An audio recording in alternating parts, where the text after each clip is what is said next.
why, I'll be honest with y'all, this is why training is so important, because these foundation pieces, nobody teach us this. Nobody sit down and talk to us about this stuff, and so you don't know. When I first got in here, we had 3 different people with different issues, right? The first lady that came up, she said, I saw your TikTok video, and you said you got a mentoring group. How I get in that mentoring group? That was the first thing I got hit with. Then the second thing I got hit with was my sound didn't go through. We figured that out quickly. Doesn't match what's on your tax paperwork, your EIN paperwork. He came back and was like, yeah, it should be right, it should be right. I'm like, it has to be exactly what they have. He went and looked at that paperwork, he said, dang, that's what it is. It ain't the same. It's not the same. If it does not completely match exactly, it will fail. It's like AI that's checking it. Any little dot, comma, capitalization, it will throw it off. So if you stuck on sound, let's get that done, because that is holding you up. The good news is yesterday the president signed $1.2 trillion appropriation. So when I first started government contracting, I knew nothing about none of them. And then I met somebody and they were like, you need to start studying them bills. And that's what I did. I started studying the laws and the bills that the government passed. Well, what I noticed yesterday was the bill that was passed yesterday is an appropriation. The thing about the appropriations is they have to be spent here. You're going to be chasing something that ain't even important. You're going to be chasing something that ain't even important. What I will tell y'all is that bill he just signed yesterday, that $1.2 trillion, must be spent by September the 30th. So that means you need to be following that money, because that is top priority right now. Okay? Yes, y'all clipboard out, but we ain't doing nothing with no clipboards today, because baby, yesterday was my first day back to work. I was up until midnight working. That was stupid, but it worked out. So we have no handout today, because we are actually going to look at, my good friends right here sent me an actual proposal. And then they had the audacity to say, and you can use it in the class if you want. Kurt, that wasn't a good idea. We should have sent you the update, because there's an update after we. It's all right. What's the update? I want to know. No, we just like you were talking about matching it. So we going through and make it their shit at 1.8. If that's this, then I was gonna be one, just to make it easy for them to find everything. Oh, okay. Cause I'm about to eat y'all alive. It's a learn. Pricing is off. We can't find anything about pricing, so we struggle with that one. And so we worked with someone yesterday, a person to help us, but it's hard. And then we can just take all of that bunch of stuff out, because they have like a separate sheet and they just want 2 numbers. Just put how much it costs right here, and that's it. Well, I'm proud of y'all, because I want y'all to know they were bold to sit at the meet. First of all, I said, why they think I got time? First of all, no. It's hard. It's really, really, really, really, really hard. This is probably going to be the hardest part of your contracting journey, is responding, right? I have this saying, and now everybody on TikTok is saying it. I have a saying, if you don't bid, you will not win, right? So you can't run from solicitations, because solicitation is what's going to actually change your life, right? But I think where the world is going wrong right now is that everybody thinks you are going to just win. And that's not true. You are going to lose more than you ever win. It's like the lottery. And you are going to learn every time you submit, every single time. So they haven't even submitted yet, but they've already learned in the little amount of time from when they sent it to me, 2 days ago? 2 days ago when they sent it to me to now, they're like, we got a whole nother version already. Whole nother version. And by the time I'm done with them tonight, they're going to have another version, right? Because that's how many times it's going to take you to get it right. So I have a rule. I write RFPs for clients, right? Large corporations, all the way down to small businesses. If you are new to me, I need 14 days. You know why I need 14 days? Because I changed that probably 14 times. The reason being is because as humans, you can only take so much, right? So if you try to sit down in one sitting to do that proposal, it's wrong. It's off. It don't even make sense. In your mind, it makes sense because you've been looking at it for the last 24 hours. But then by the time you walk away from it and you come back to it, you get to point out all the things that you forgot or you did wrong. Then when you hand it to somebody else to look at it, they gonna point out all the things that you did wrong or you forgot. But I'm proud of them for one, sending it to me, because that's why y'all here, right? And two, being willing to say, we didn't know what the heck we were doing. We just did it. And that's what all of y'all are gonna have to do. Eventually just start doing it until you get it right, okay? So they immediately started off, and I'm listening. Do y'all give me permission to be honest, transparent, and say what I really want to say? No, ma'am. I got a yes and I got a no. All right, so immediately, I'm gonna walk y'all through my process, right? So I've been doing this for 13, 14 years, I think, this year. And when I first started, I did it as a contractor only, right? Because I ain't had nobody to teach me. I went in as a contractor only. By year 8 or 9, I started seeing myself as a contractor and an evaluator, right? So I had to put myself in their shoes. I had to step away from looking at it like a contractor and say, okay, but what would they say? What are they thinking, right? So when I look at stuff, I have to play different roles. So when I first looked at it, I looked at it from a contractor side, and I said, why did they get a contract from Sam? I hate Sam. I do not get my opportunities from Sam. But I will tell y'all, because they do federal, it makes sense, right? That's where all the federal opportunities are at. But there is a saying out there that if you go to Sam, you're already too late. Because there's a process in the federal arena where they have done all this back end stuff. Federal processes can take anywhere from 6 to 9 months. So when they're getting it at Sam, and Sam say you got 2 weeks to submit it, they're already at the end of the game. I don't get my opportunities out of Sam. However, I am also a contractor that would say, do not make it easier for the government. Because if you do not bid, you just gave them permission to just hand it to whoever they want to hand it to. So you have to bid, because now you got to train yourself on, I may or may not win, but I know I'm going to learn. Regardless, I may or may not win, but I'm going to learn. Now you have to mentally prepare yourself, because you could be bidding on a bunch of SAM opportunities and you never win. And what happens when we feel like we fail it? We just quit. But what you have to realize, in the federal arena, it may not be you, it may just be them. Okay? When y'all hear them say, oh, they just gave it to their friends, sometimes they do, as long as they can get away with it. But right now, President Trump is trying to get rid of waste, fraud, and abuse, even though he's the biggest one that do waste, fraud, and abuse, right? But that's okay. That's the position he's in. So as soon as I saw it was in Sam, I'm like, man, this could go either way. This could go either way, good or bad. Nonetheless, you got to learn from it, right? They've already won federal contracts. So if a newbie, if she would have brought it to me and said, let's do this one, I'd look down and be like, girl, are you crazy? This is a federal opportunity. You ain't got no passport. You ain't got nothing to help me with here. That's not a good idea. But because they've already won DOD contracts, this is perfect for them. It makes sense, right? So they found this opportunity out of SAM.gov. Now, they did not give me the opportunity. How do y'all think I found the opportunity? How did I find it? Say it again. You look for their company name. Searching one of the databases. You called the core. I wish. In their response, they had the name and they had the RFP number.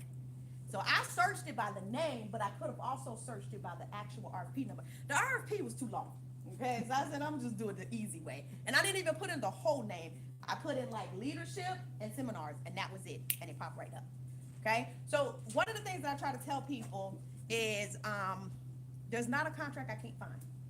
There's not a response I cannot find. There's not a memo that I cannot find.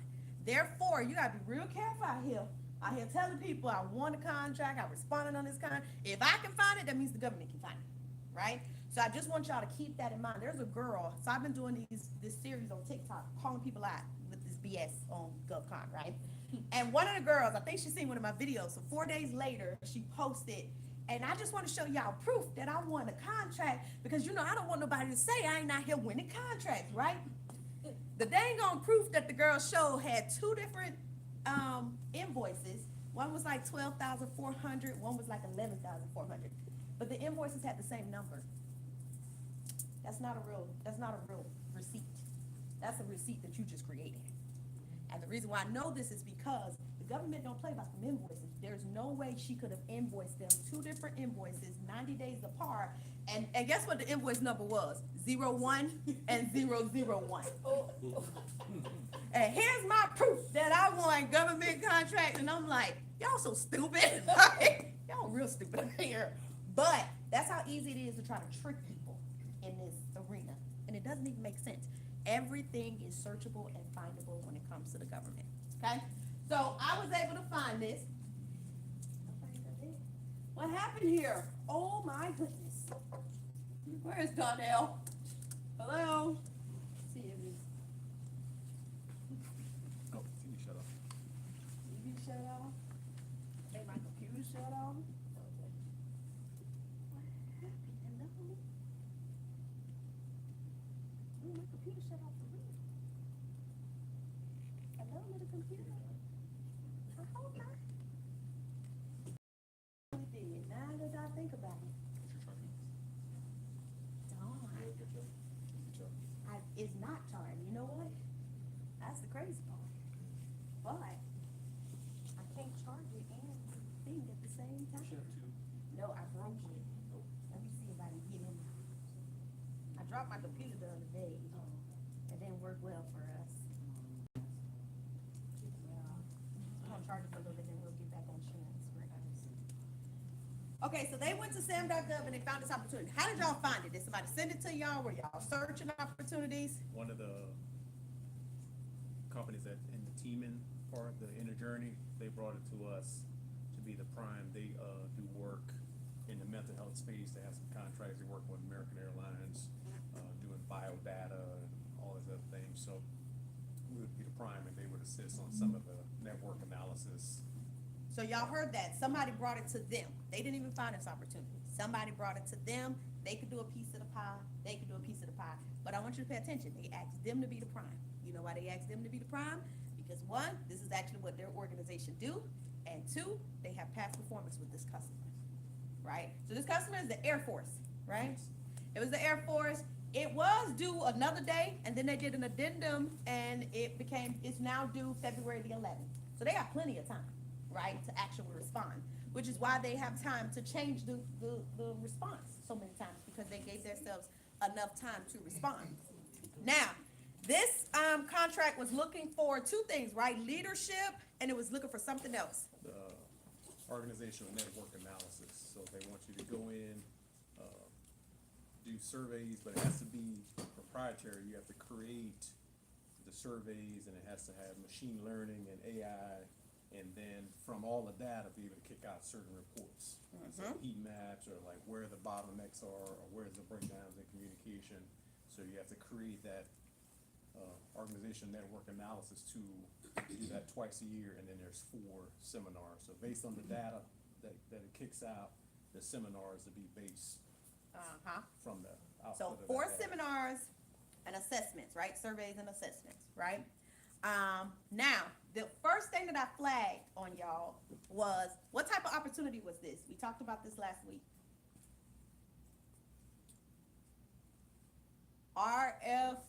P. It was an RFQ. Q. So this one was an RFQ. Soon as I opened a response, can anybody guess how many pages it was? It's close. Damn near. I mean, it was 37 pages. Wrong. Because it's not an RFP. An RFP requires a full-blown proposal. So the first thing I noticed in their response was it was a lot of technical stuff. Right? Remember what I taught y'all last week? If the government makes an RFQ, which the federal government loves doing this because it saves them time, they are trying to save time, and they want contractors that respect their time. If you give me a lot of technical stuff, when I only ask you for pricing, so this contract, most of the time RFQs do not ask you for past performance. But because this is federal government, and because of the type of leadership and survey and all this other special stuff that they want, they specifically ask for past performance, right? So technically, in a normal RFQ, it is a little spiel about their company and pricing. That's it. This one specifically asks for past performance. So why do we have a 37-page response? You're charging a lot of money. I was one. This contract was 5 years, 5.5 years, right? So they wanted them, but he mentioned this earlier, in the pricing, They only wanted two numbers. Two numbers. It's a 5.5-year contract. So the first thing, this would have been submitted, y'all would have automatically been knocked out they would have knocked you out as non-responsive. The reason being is because legally, they didn't ask you for technical. You could have been trying to trick them by giving them technical stuff, and this other company gave them no technical. So they could have said, you didn't follow instructions, we're gonna go with that. This contract was also what? There was one major thing about this contract when it came to pricing. LPTA, I think. Lowest price, technically, something. Yeah. It was the lowest price, whatever the abbreviations is for that. So automatically, as long as they can justify, the lowest price wins. And it tells you this in the contract. So y'all heard him say pricing was hard. They can't see pricing. They don't know how to price this. And most of the time, the federal government is going to ask you for more than what it's worth, right? They're going to ask you to do more work than you're actually going to get paid to do. But they already told you from the beginning, they want the lowest price possible, right? So how do you price out low if you don't even know what the next person is pricing? You don't. And this is when we start taking risks, right? So what I have to do with my clients is, because believe it or not, this is so bad, we make up a lot of numbers, right? You're supposed to have what is called a rate sheet, and sometimes they call it a rap sheet, which is supposed to be your standard numbers. Because when you are operating a business, there's numbers, you got the fixed numbers, and then you got the numbers that fluctuate, right? So you're supposed to have a basic operations number when it comes to running your business. But most of us small businesses, we don't. Corporations do, but most small business don't. So what do we tend to do? We tend to make up numbers. I remember one contract that I charged the government, I charged them $800 an hour for my consulting fee. Another contract, it was $250 an hour. Another contract, it was $50 an hour. Because of me offering a service, I can fluctuate my services, my pricing based off of whatever the government tell me they wanted to pay me, right? So we technically, well, most of the time, we're just making up numbers. So it's hard to make up a number when it needs to be the lowest number, and then you don't know what nobody else is going to charge. And what most contractors, especially new beginners, they try to just put the lowest number they think possible. But that can actually put you out of business, right? And so what I always tell my clients when it comes to these, sometimes it's not worth you making it the lowest possible just to win. Sometimes the learning opportunity from that is to see what other people is charging, right? So if you don't win it, you request a debrief, you get the FOIA, you get a copy of the RFP, you see what other people are charging for that. Then you know how to price something like that moving forward, right? But if you don't know what nobody else is out there doing, you're just taking a risk. Now, if you are paying staff, if you got to have a building or anything that's going to cost you money, automatically that needs to be included in your pricing, because you cannot afford to go lower than whatever that number is. Now, sometimes we don't get paid, everybody else get paid. But that's the risk that we're willing to take when we go after these type of contracts. So let me just tell you some of my notes from your contract. Some of the things that stood. Now, when it comes to responding, it is so important for y'all to know every contract is different. So you must read the contracts. I have never bid on the exact same contract, even if it's the exact same agent and the exact same contracting officer. Like one contract in Loudoun County that I won, I bid on it 3 times. I won the first 2. I lost the third one because somebody beat my pricing, right? The first one and the second, the contract was different. The reason being because we learned a lesson in the first one. They didn't know what they were doing. A lot of times the government don't know what they're doing. And it takes that time for y'all to do it together, for you to be like, if you put this back out, I can't do it for you unless you change this, this, and this. And then they're willing to change this, this, and this if they want to keep you as a contractor, right? And so you're going to learn every single opportunity that you bid on, and every agency does it differently. So don't be out there saying, well, this last contracting officer did this for me. You can't control what these contracting officers, the program managers, or the cores are doing, okay? So the first thing I have on my list was that the pricing format was wrong. That's because they had a sheet, a separate pricing sheet. So it's important for you to understand that some contracts are going to tell you technical got to be on one document and Pricing has to be on the other. And I have lost many contracts by not reading and putting both of them together, and I am hit with non-responsive because I didn't follow instructions. Now that the government is getting so many opportunities back, they are looking for any reason to knock you out. It makes their job easier. If I had 20 and I'm down to 3, oh well, that was your fault, not mine. So you want to make sure you are complying with whatever they're telling you you can and cannot do. Solicitation sometimes will also tell you how to respond. So you heard him say earlier he's trying to match it with what they're asking for, because you got to remember, y'all, they're trying to save themselves time, right? If I got to read your response and I'm trying to figure out if you responded to this part or if you responded to that part, I'm just not going to read it. And I'm just going to score you low. And I ain't got to worry about nothing. I got a client that just got hit. She just got knocked out of a contract. They set her up, though. It's a $6 million mental health contract.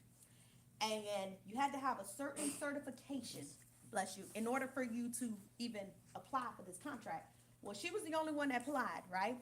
Well, when the person over the program manager came to the contracting officer and said, hey, we got somebody else, let's open it back up.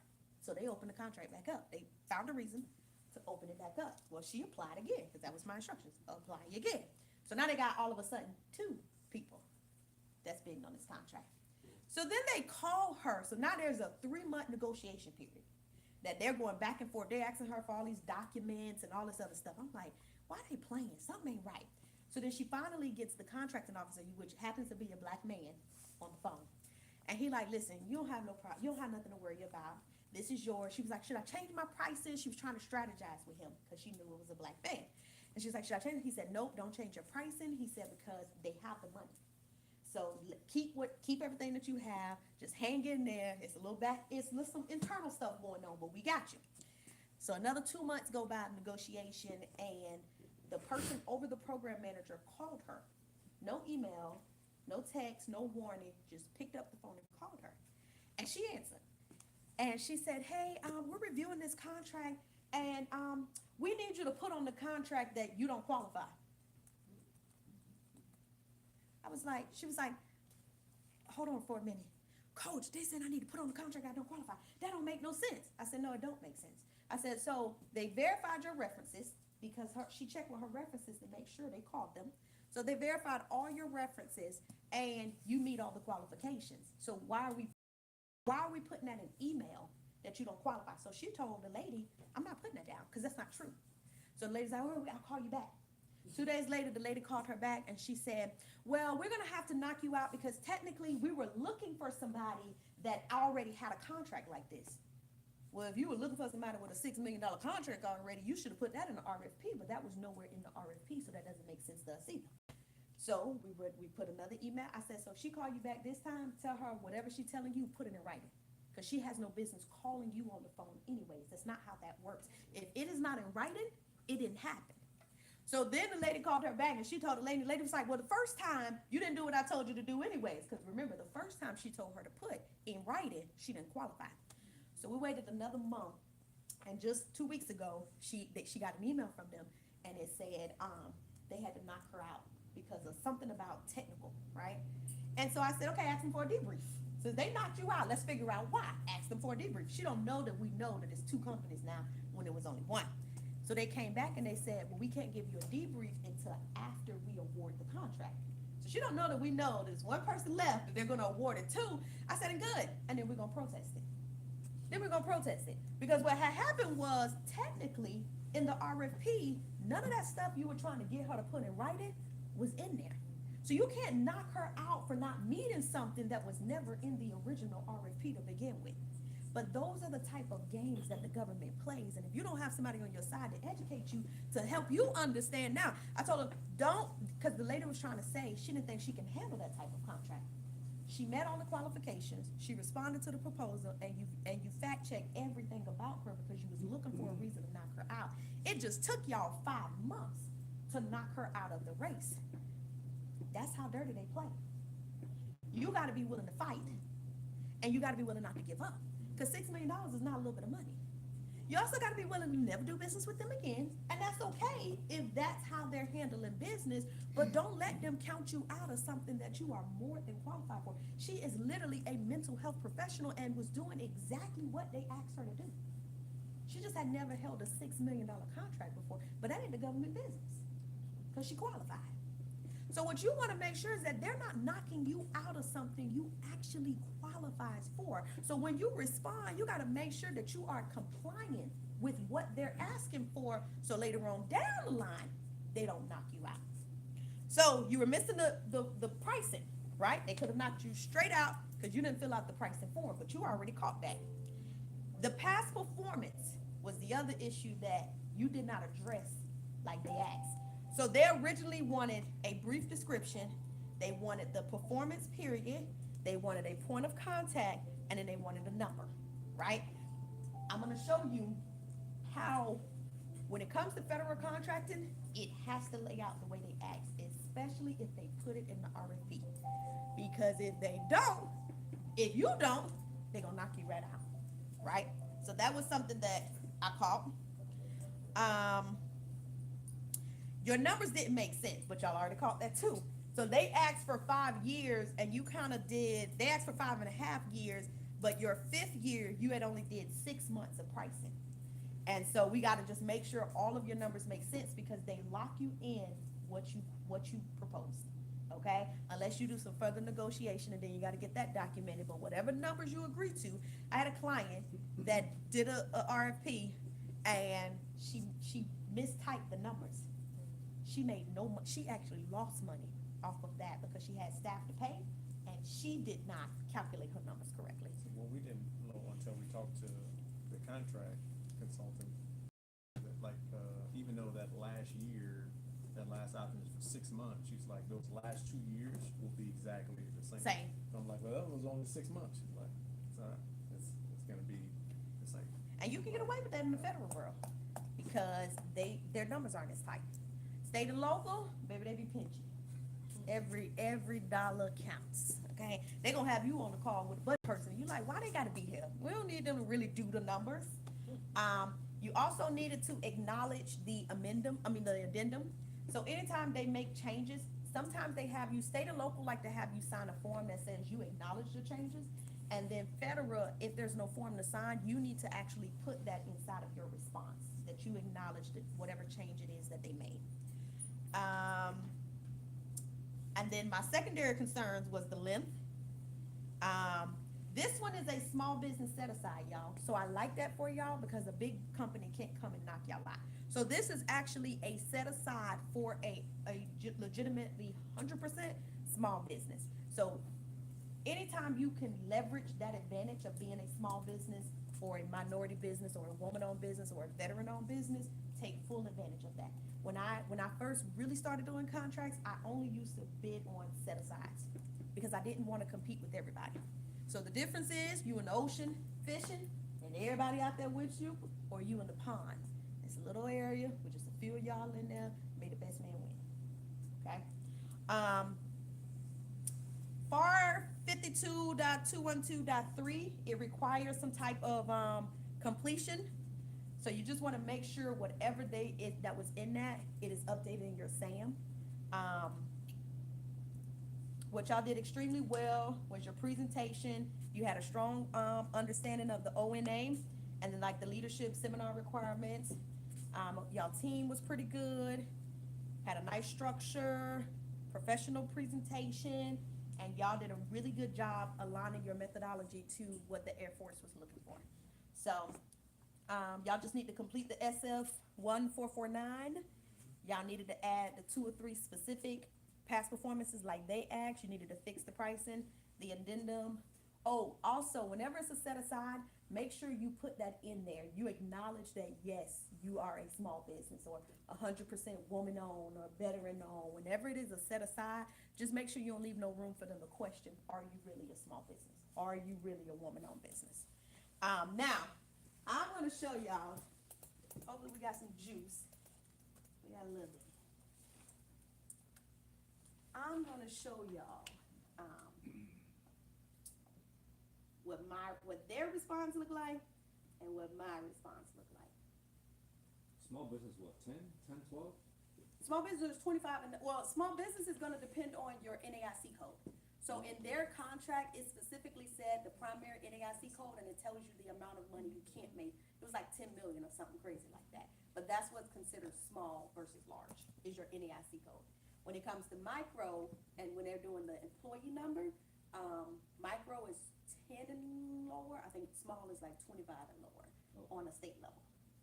So let's see if we can survive for just a little bit now.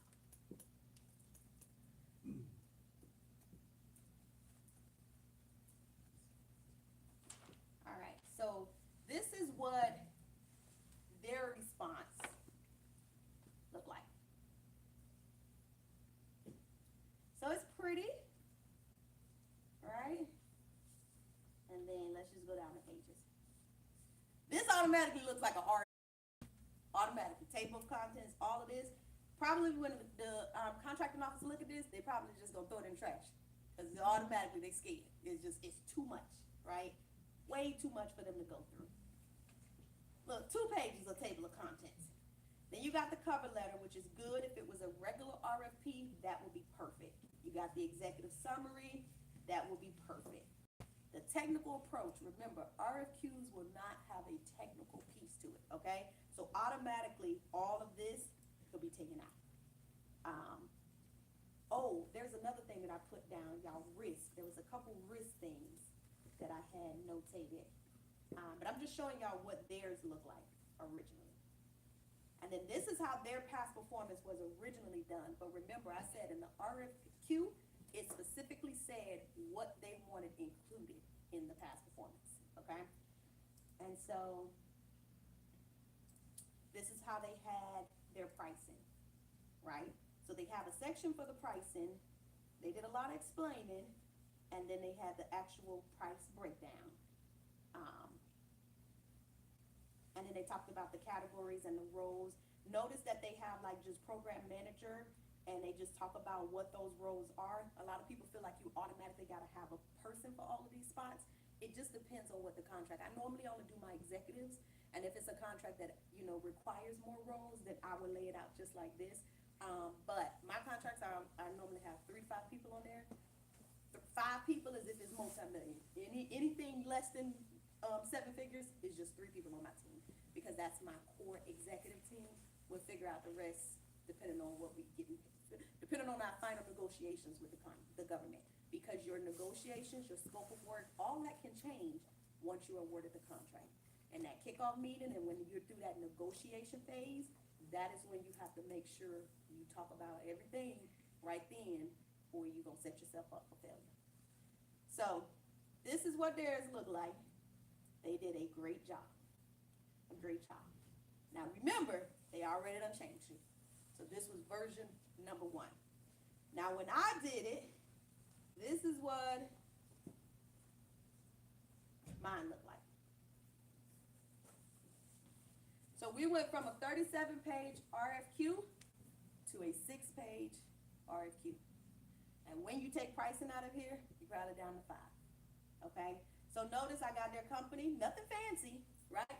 Can you magnify it just a little bit? Yes. Thank you, you're welcome. So nothing fancy, y'all, because one is RFQ, and it's federal. Remember, corporations and state and local, they love pretty stuff. Federal, they want to get straight to the point. Straight to the point. So you got all the important stuff, the date submitted. I always do a day before the actual submission date. So the submission date is the 11th, but I want them to think I really got my stuff together. Normally I don't, but I want them to think that I really got my stuff together. I always tell them that the quote is valid for a certain amount of time, okay? And sometimes they will come back and say, can you extend it? Because it took them that long that they gonna review this stuff. So there's that acknowledgement that I was telling y'all about, acknowledging that you know that they changed the date. That lets them know you got your stuff together. And then here's all of the important information. Keith, are you the CEO or the COO? I'm the CEO. Okay, because I noticed on y'all, we put Kirk, I think, did we put Kirk? I'm the COO. Right, okay. So I noticed on y'all, one of it said co-founder. That's him. Okay, never put co-founder. They ain't none of their business. You just wanna do the thing, these are the people you talk to, cause it don't matter, right? You want them to think they talking to the head person in charge. You know how we talk to the core and we talking to the head person in charge? We not. There's a whole bunch of more people behind the scene that's doing some more work, okay? And then I put the price in, right? Now, y'all do your own pricing. Don't go off these numbers. Just do your own pricing now. I don't do y'all job, okay? Then I did past performance. Now, these are made up past performance. Don't use these past performance. You're going to go to jail for fraud, okay? But I want you to know what it looked like, because specifically in the RFP, it tells you that you have to have this information. Now, notice with yours, it was a couple pages, and it was lined up as paragraphs. You ain't got to do all of that. If you follow the instructions on what they give you, then that's how you lay out your past performances, okay? And then we got, so it tells you how many I think it told you had to have. So we got reference 1, we got reference 2, we got reference 3, yep. And then I kind of put a little blog in there because I know it's important for y'all think they want to know really what you do. Now, what I did do is talk about the 28 years and the U.S. Air Force and all that other stuff. I put stuff in there to make you stand out if they choose to read all the extra stuff, right? So it doesn't have to be pages. It just need to be enough for them to be like, they're my people. All right, we all good. I trust them, right? And then I put certifications, right? So I went in based off of what they said. Remember I said the FAR 5.2, blah, blah, blah, blah, blah. Blah, C2H is a small business under that next code, blah, blah, blah, blah, blah. CH2 represents that it does not cover telecommunication, whatever it is. You just want to lay it out this easy so they can get straight to what they need to know.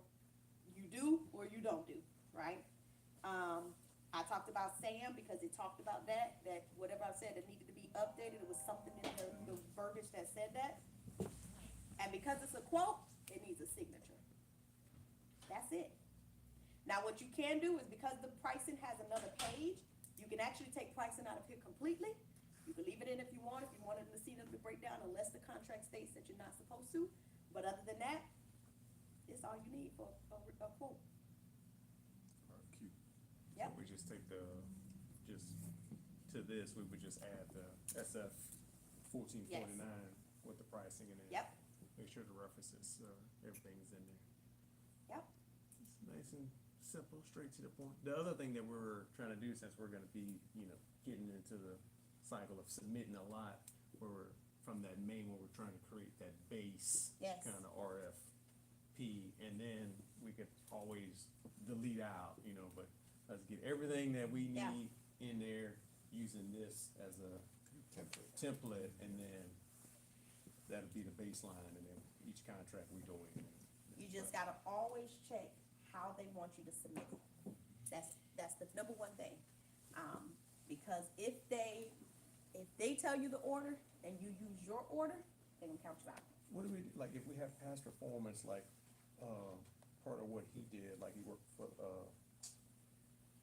career development and analysis for like the entire Air Force under the Chief Master Sergeant of the Air Force, and we have her as a reference, but it's not a contract, it was part of his Yeah. actual So job. I get slick with the government. So notice how I put technical in there, but I didn't put it the way that you put it, right? I've told y'all this before. Your job as a contractor is to make the government think you are the lowest risk possible, right? Their jobs are on the line. So you have to make sure in a slick way, you give them some stuff, but not where it looks like somebody like, yeah, they're being slick. It was like, oh, I used to do blah, blah, blah, and I work with blah, blah, blah, and this is my reference, right? You just slid that in there. It's not past performance. It's not technically a contract, but it is something that accreditates you, that gives you credibility for whatever the contract is that you're working on. So for example, a couple weeks ago, matter of fact, I gotta tell Donnell this. I meant to tell y'all this our last class, right? I was submitting a contract late at night. It was due 10 o'clock the next morning.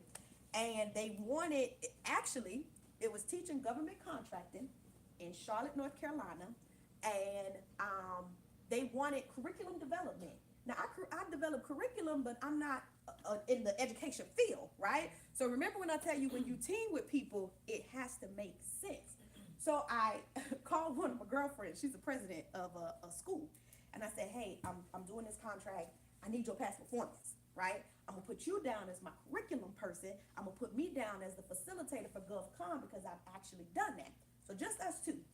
So she sends me 2 past performance with no point of contacts. So I'm like, what the hell am I supposed to do with this? They ain't got nobody they can call. So I used her past performance because her past performance was middle schools and universities. Well, duh, I need them, but it was nobody for them to call. So I put them in a piece of the writing, but I put Donnell as one of my past performance because that week I had just taught a government contracting class. So I put Veteran Growing America. I'm on year 2, okay? Year 2. Fuck that. And that was my other past performance. I still used her past performance. I still had to put her name next to it. Because if they'd have called and said, did Coach Brooks teach James Middle School? The people would be like, we don't even know who a Coach Brooks is. So I slid it in there to give us that credibility, but I end up having to create another past performance just so we can check all the boxes. So you gotta kind of be slick with it, but also make sure it makes sense to the government. So when they read it, they're like, oh man, these girls done did everything. But it's true. They done did it, and it's true. We just didn't have everything that we need to line up the way that they did it, so then I just had to add a little extra in there. And I was up all night like, dang, who else I'm gonna say? Dang. I had already had 3 on there, but they wanted 4. So I had to add Donnell in there. Now, normally I would text and say, hey, I did this contract. It was midnight. I wasn't about to do that. So I said, oh yeah, I just tell them when I see them. But that's how you have to use and leverage what you have. I did build a curriculum for this class, and I did come and teach it. And it's GovCon. So it's exactly what the contract was for. So you just want It's to on tape. and it's on tape. Boom. You want a little 4D? Hey, and then guess what I did? He had shared some videos. So I went and shared his videos on my page. So if they like, well, did she really teach for Veterans Growing America? We got video proof to prove it, baby. Just submitted the contract. That's how you line yourself up. They ain't even gotta go look for it. They ain't gotta go look for it. Questions. Who else is submitting contracts before I come to her? Who else is actually submitting?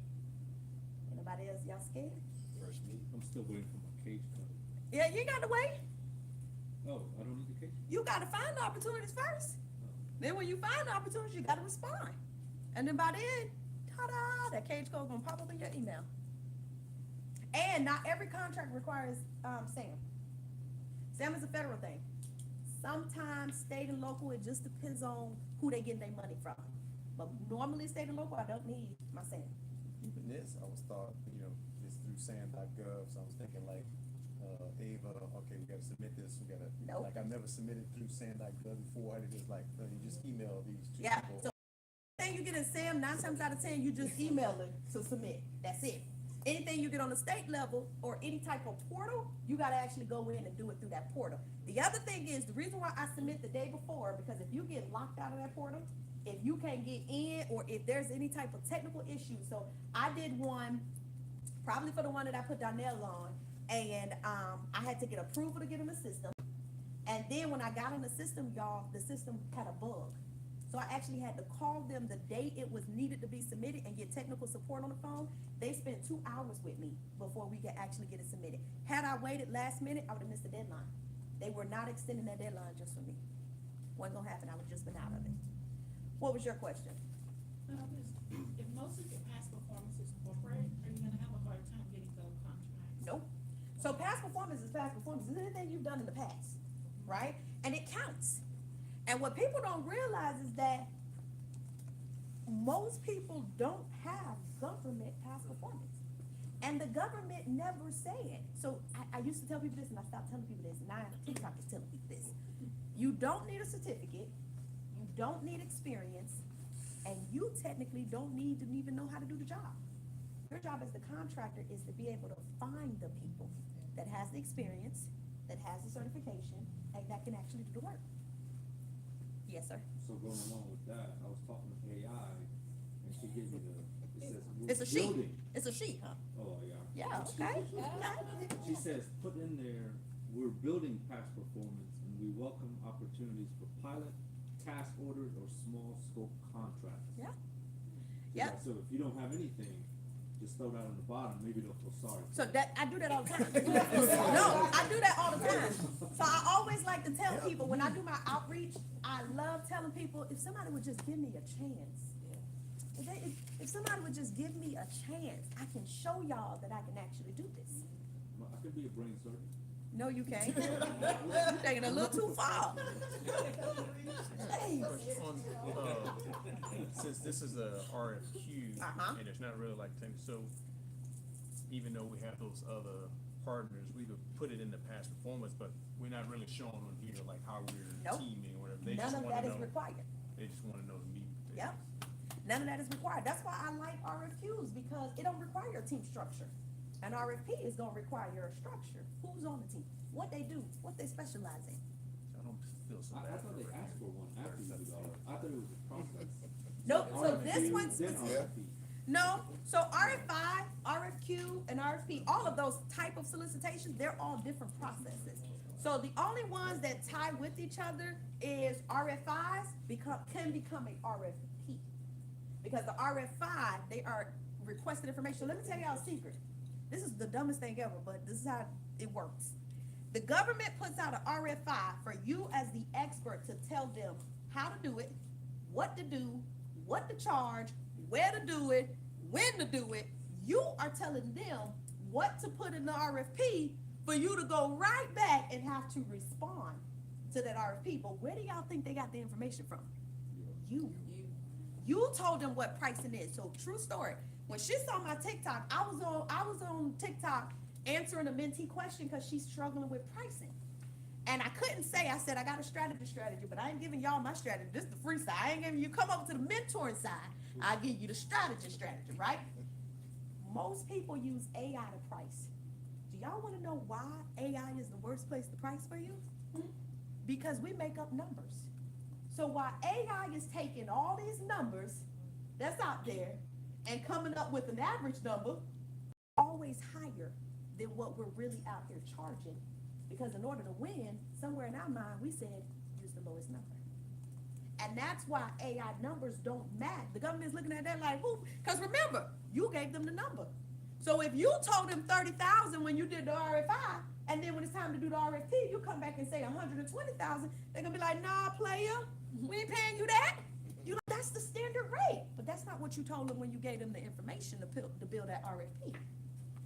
So it's never gonna work. It's gonna always look like you're overcharging them. It's not realistic. Because you got the numbers from AI, who getting the numbers from all over the world, and the numbers just don't make sense. Yes, sir? Sometimes when we put the RFI responses, it goes into the black hole. Yeah. So if they don't collect enough information, if they can't justify the funding, if somehow they thought they was getting the money and then somebody done snatched it from them, they ain't got nothing to spend. So it all depends on what's going on, how important it is, how much money they got, and they could have gotten an RFIs from us, and they could have thought they needed 20,000, and all of us said, no, you at least need 100,000. Well, they ain't got nobody that's gonna be able to work it, because 20,000 is not realistic to do that brain surgeon that he was talking about. So there's no point of putting it out, because if you get somebody at $20,000, you probably gonna have two bodies on the table by the time they're done with it. Not worth it. I know I seen another hand for questions. Was it yours? Oh, okay. Questions? So, only one person in here is bidding. What is stopping y'all outside of him waiting on his cage code? But now he don't even have to wait. Yeah, no, you told me that. Yeah, he don't have to wait. What's stopping you from bidding? I'm actually in the process of working on bidding with one, but I'm trying to come with a team to get it done. What kind of contract is it? It's a solar installation with energy consultant on it. Ooh, pause for one moment. I had a client reach out to me last night. Y'all know yesterday was my first day back to work. And she said, Coach, I won 2 contracts in 2024, but now I need your help. I joined the mentoring, I'm coming to the summit, but now I need your help to actually win contracts. So I'm like, she said, I attached. So here's the thing. In one of my TikTok videos, I always tell people, I fact check every day. Okay, because you're not going to be out here embarrassing me telling you won a contract and you ain't win no contract. So I fact check everything, right? But before I even told her to send it to me, she had already attached it to the email. So let me just pull it up. Let me just tell you.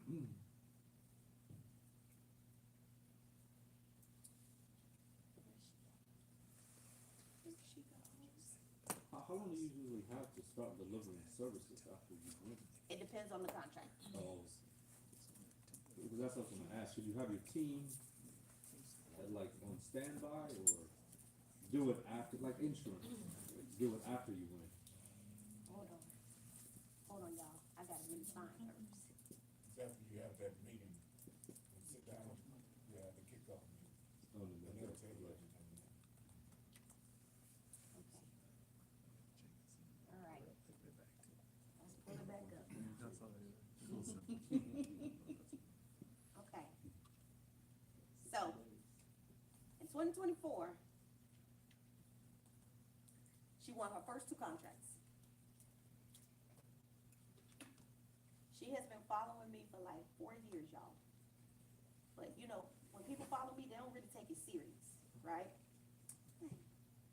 Oh crap. Okay, I can't click on it. Oh man.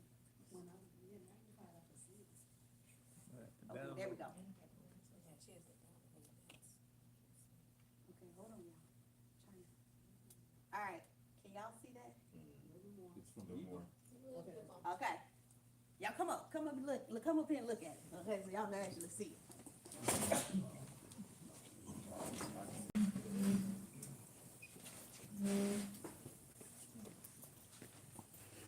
What's the first thing that stands out?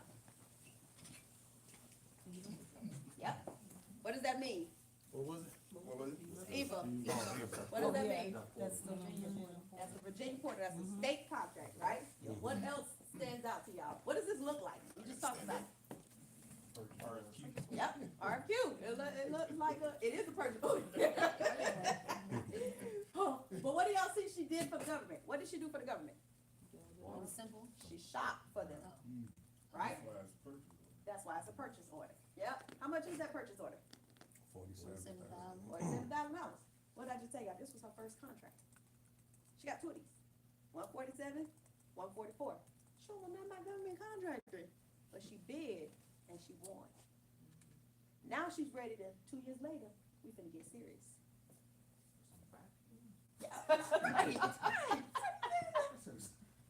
This was in the state.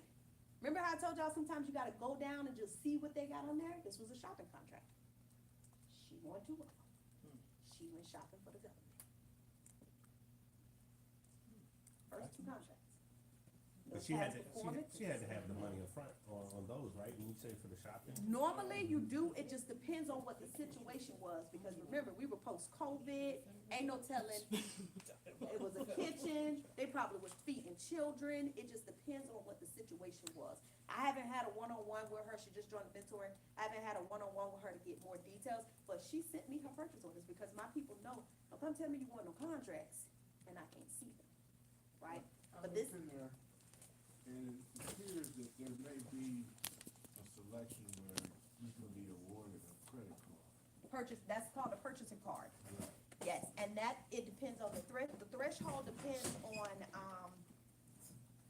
the time frame. Right. So normally it's $10,000 or less where the government can just swipe the card so they can pay you up front. When Trump came into office, he canceled everybody's purchasing card. Now they got access to it again. If it is a crisis, you get up to $25,000 to $50,000 that you can swipe a card. So that's why I said I can't honestly say if she got paid ahead or after, because I don't know what the situation was for this specific one.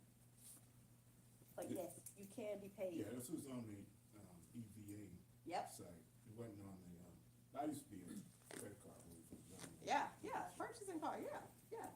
Even it's the state. So I don't shop for the government. I actually just made a post. It was so funny. I just made a post the other day about, the first purchase I ever sold to government. Y'all know what I did? I was at an event and they were like, oh, we want you to start us an entrepreneurship program. I said, no problem. I work with kids all the time. I hated kids at the time. I work with kids all the time, okay?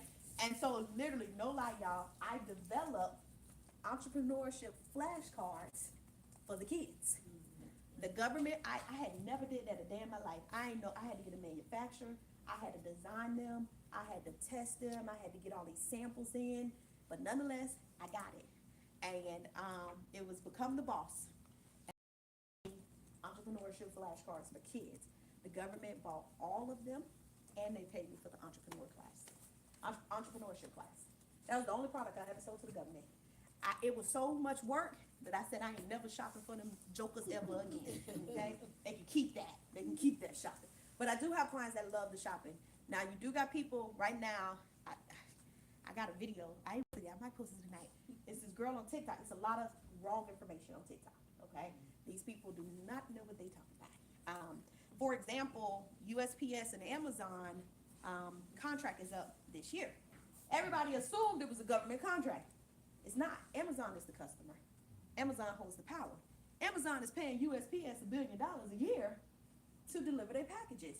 So you got people online saying, pay me $10,000 and I'll help you get that USPS contract that just came available. You can't, because it ain't USPS money or route. It's Amazon route. So if you're gonna help somebody, you gotta know how to help them with Amazon. And if you know anything about Amazon, they stingy. That's why they're breaking up this relationship with USPS. They wanna do it themselves. They don't want to have to pay somebody else to do it. But you got people online saying, let me help you now. 16,000 routes just became available. No, they didn't. No, they didn't. So then there's this girl on TikTok, because I don't know why I do this to people. This is so bad. But I fact check everything, right? Especially when it comes to GovCon, because I'm so passionate about this area, this arena. And so the girl's like, you can make $100,000 a month with government contracting. No bidding, no this. I said, no, you can't. And she lying. She ain't even doing it. I ain't even doing it. So why we saying lying? Literally, I got a TikTok on my drive right now. I'm about to post of me saying that's not realistic. You're not making $100,000 micro purchase in a month with the government. First of all, you got to have the infrastructure to be able to handle $100,000 a month government contracts. That's more than one contract. That's multiple contracts, right? So it's not that easy to pretend that you're just making all this money from the government, because that's just not realistic. You can make money. You can make good money. You can probably make the best money you've ever made, but you are going to work for it. It is not going to be hard. And it is not going to be as simple as just shopping for the government. It's going to make you $100,000. Because online they're teaching y'all that you can mark it up 50, 60, 80%. A standard markup is about 10%. That's it. Depending on what time frame it is. What else? What other questions y'all have? All right, so we've been here 3 weeks. First week we took it slow. Foundations. Making sure y'all understand what the government, who they are, what they do. Second week, we went through certifications and we went through y'all checklists to make sure y'all doing stuff the right way. Third week, we went through today solicitation. Well, we went through an RFQ. We looked at a purchasing contract. We looked at their response. We looked at my response to their response. What do y'all think happened after this?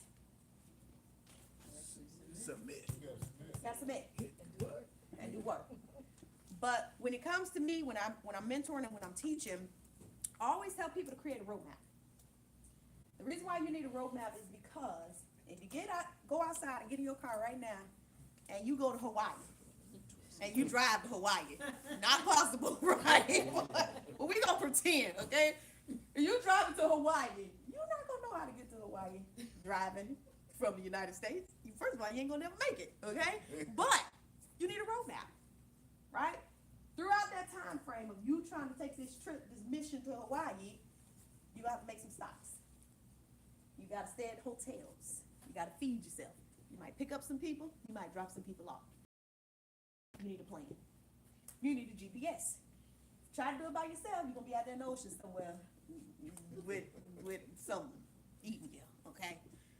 But if you map it out, it gives you a clear understanding of where you're trying to go, how to get there, and what it's going to take in order for you to successfully make it. So one of the things that I do is I set GovCon goals, right? Take out a piece of paper. Everybody got a piece of paper? All right. All right. Let me see. Y'all know you got any paper? Can we have a sheet of paper, please? Thank you, sir. He think he gonna just sit down in his training. Just sit down in his training. You got to work, sir. Jeez.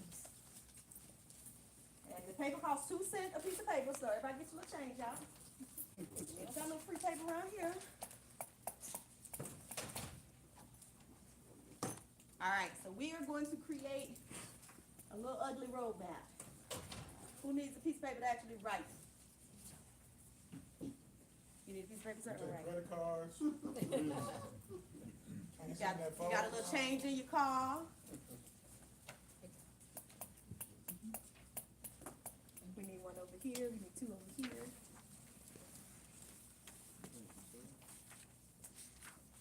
All right, at the top of your piece of paper, you're gonna put 1 or 2 things, okay? You are either going to put a magic number that you want to secure in the GovCon space, or you're gonna put a number of contracts you want to win in the GovCon space. That's gonna be at the very top of your piece of paper. For the year, is it for like the year? Well, until September.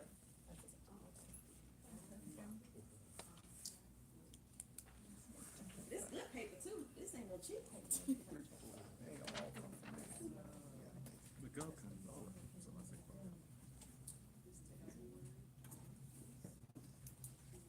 Okay, all right. What I got for you?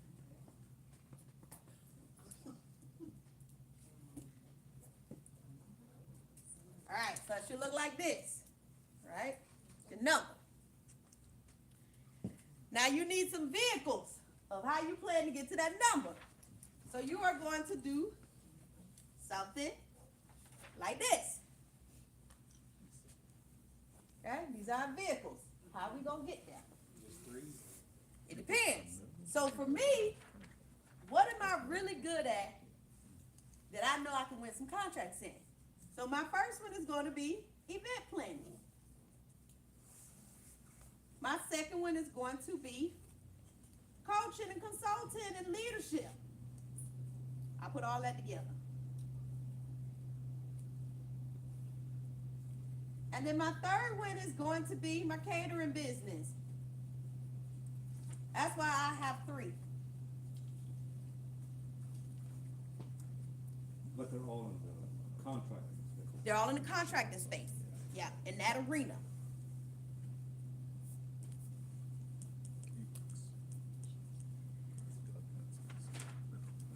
Then I'm going to go and figure out where I want to find these contracts or where I'm going to land in these areas. So for the event planning space, I get a lot of my contracts locally, right? So that automatically stays in that category, local contracts. Now here's the trick, y'all. Local and state is 2 different arenas. The reason being is because state covers the entire state, right? So you have one state portal for that state. But when you gotta actually find the opportunities. It's not housed in one spot. So for where I live, I'm in the Fredericksburg area. Our region, I don't just do my county. My region is Stafford, Caroline, Spotsy, the city of Fredericksburg, King George. That's my area. So when I'm looking for anything local, I'm looking in those areas right there. So who do I contract with? Hospitals, Chamber of Commerce, nonprofits. Those are my clients in my local category that helps me win those type of contracts, right?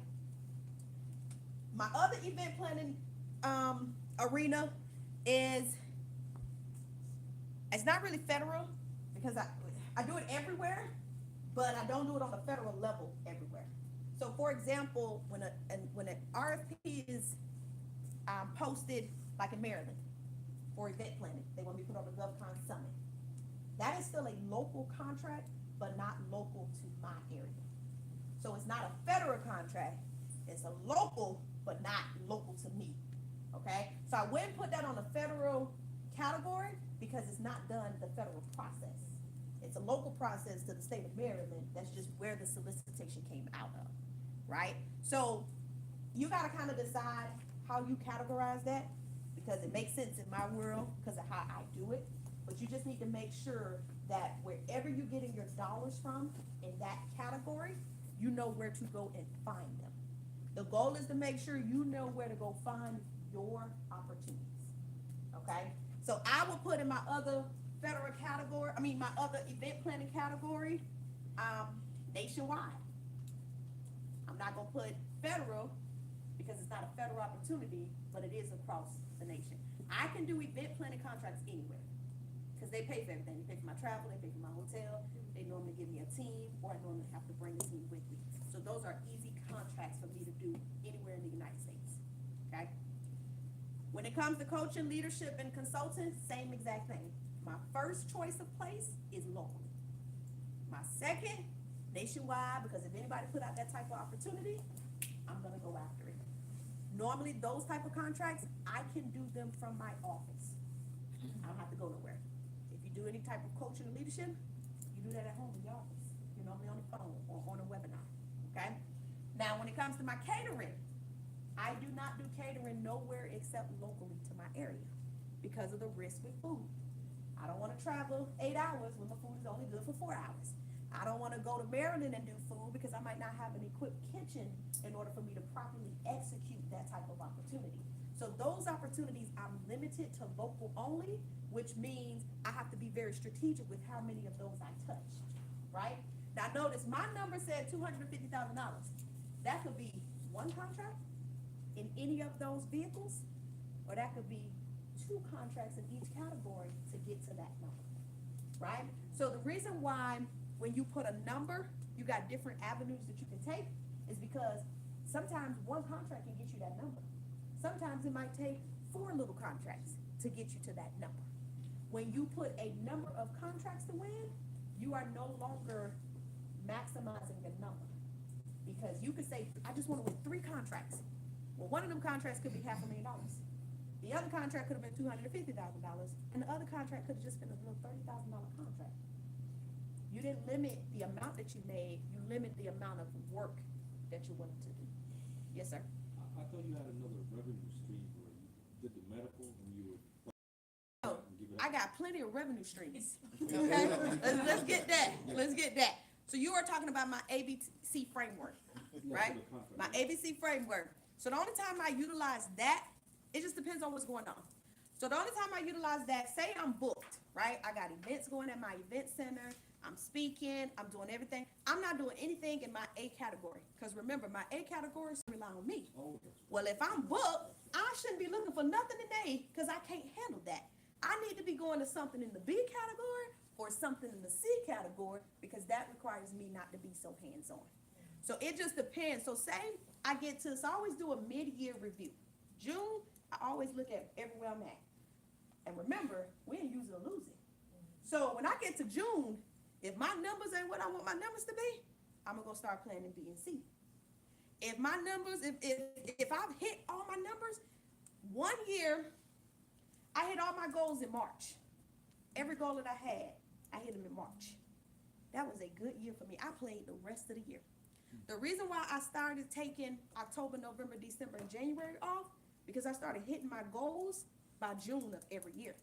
So instead of me wasting my time just trying to work harder, and I hadn't already worked all that year, I put a new process in place that if I hit my goals, I get to take the rest of the year off. So it's all about road mapping it, knowing what you're going after, and just hitting the goals. Once you hit the goals, now it's up to you. Most people say, I want more. Or most people say, I want a break. Or some people say, I don't even know what to do with myself. You just don't even know. Once you start making it a routine, then you're going to start putting things in place. Like me, I got an ABC team framework. I got multiple streams of income. I got diversified incomes. And then I got those goals that I be trying to hit every single year. So this is kind of just our A. Yes, this is your A. This is what you can do for you. Because remember, B and C, you're relying on other people. Well, my first 2 quarters of the year, I don't want to rely on nobody but me. Because if I ain't willing to do it, nobody else might not be willing to do it either. And then I get to the half a year mark, and I ain't checked out nothing on my list. Let me tell you the most depressing thing. And some of y'all might be able to relate, okay? everybody know the ball gonna drop December 31st. And every year, we be depressed or mad or upset with ourselves because we like, I ain't did nothing I said I was gonna do this year. I ain't did nothing. I said I was gonna get fined. Still got this stuff, right? I said I was gonna buy a new car. I bought a remote control car, okay? All these things we say we're gonna do through the year, and we let December 31st get here, and then we mad at ourselves. We angry. I didn't do what I said I was gonna do. Well, here's my thing. If I know that December is coming, I'm gonna try to go ahead and check everything off that list that I can do so that I don't be upset and beating myself up January and February of the following year because I got nothing done last year. We wait until the end of the year to try to check stuff off our list. That put more stress and problems in your life. Me, I take it every quarter. Every quarter I am reviewing, because 30 days is not enough time. 30 days is not enough time for you to be able to make a routine of something. So give yourself a quarter, 90 days, to be able to say, did I do it? Did it work? What didn't work? And how can I make it work next time? And if you're checking yourself every quarter, by the time that third and fourth quarter get here, either you got it or you don't. And the only person that got an answer to it at the end of the year, when that ball drop, is you. Why let yourself down? And the other thing is people watching you even when you don't think they're watching you. That's why people have stopped telling people what they're going to do.